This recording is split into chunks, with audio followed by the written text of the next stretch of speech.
ಜೀವಿಸಲು ಜೀವವಾಕ್ಯ. ದೇವರು ನೋಹನಿಗೆ ಅಪ್ಪಣೆ ಕೊಟ್ಟಂತೆ ಎಲ್ಲಾ ಪ್ರಾಣಿಗಳಲ್ಲಿ ಒಂದು ಗಂಡು ಒಂದು ಹೆಣ್ಣು ಈ ಮೇರೆಗೆ ಬಂದು ನಾವೆಯಲ್ಲಿ ಸೇರಿದವು.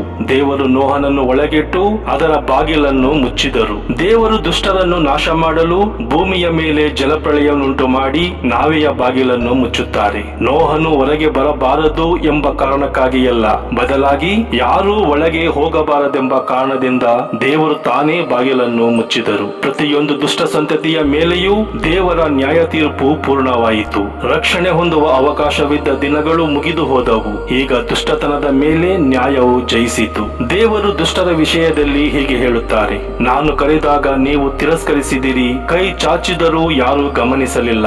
ನನ್ನ ಬುದ್ಧಿವಾದವನ್ನು ಲಕ್ಷ್ಯಕ್ಕೆ ತಾರದೆ ನನ್ನ ತಿದ್ದುಪಾಟನ್ನು ಬೇಡವೆಂದು ತಳ್ಳಿಬಿಟ್ಟಿದ್ದೀರಿ. ಆದ ಕಾರಣ ಬಿರುಗಾಳಿಯಂತೆ ಅಪಾಯವು, ತೂಫಾನಿನಂತೆ ಆಪತ್ತು ಬಂದು ನಿಮಗೆ ಶ್ರಮ ಸಂಕಟಗಳು ಸಂಭವಿಸುವಾಗ ನಿಮ್ಮ ಅಪಾಯದಲ್ಲಿ ನಾನು ನಗುವೆನು, ನಿಮ್ಮ ಆಪತ್ತಿನಲ್ಲಿ ಪರಿಹಾಸ್ಯ ಮಾಡುವೆನು. ಆಗ ಅವರು ನನಗೆ ಮೊರೆಯಿಟ್ಟರೂ ನಾನು ಉತ್ತರ ಕೊಡೆನು, ನನ್ನನ್ನು ಆತುರದಿಂದ ಹುಡುಕಿದರೂ ನಾನು ಕಾಣಿಸೆನು ಎಂಬುದಾಗಿ.